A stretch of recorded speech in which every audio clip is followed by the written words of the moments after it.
Hello mga person! So for today's video, may na naman tayong panibagong vlog na gagawin. So bago tayo simula, sarili din nyo man nakasubscribe kayo, like this video and share, and smash the notification bell para ma-notify kayo sa aming upload. So for today's video guys, is mayroon akong dumating na parcel and gagawa tayo guys ng tulip lamp square na purple ang color. So, syempre purple, hilig ako sa purple. So, let's unbox!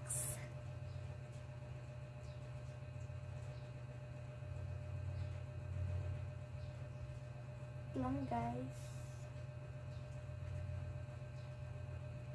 Ayan. So, ganito yung itsura niya guys. Ayan. Hindi nyo masyado makakita kasi malabo. So, unbox na tayo. So, nandito na pala guys ako sa bahay namin sa Pampanga. Kasi nga, nag-fiesta. Wala na ako guys sa Bulacan. So, ayan guys.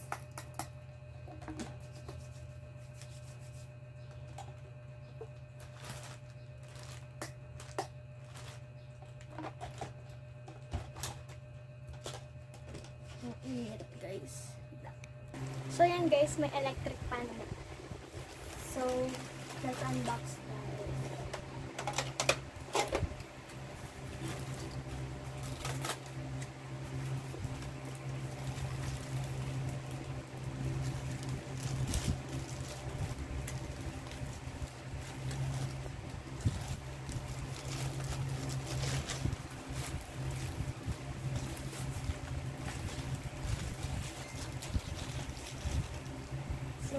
So guys, the moment of truth. So, gagawan ko pa ito ng part 2 guys. Kasi di ko siya alam pa part 2. Pero kung ito, hindi siya basag.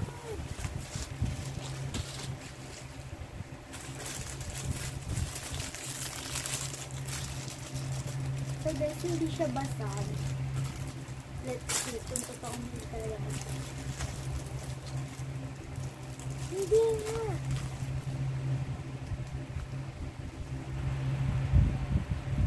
Kailangan natin. Dapat 6 to. 1, 2, 3, 4, 5, 6. 6 na. Ito yung amoy grapes. Ito yung guys, yung salamin. So, kasi siya yung mayayani kayong ito. So, ano ito? Yung light bulb. O yun pala. Ay, hindi siya bulb.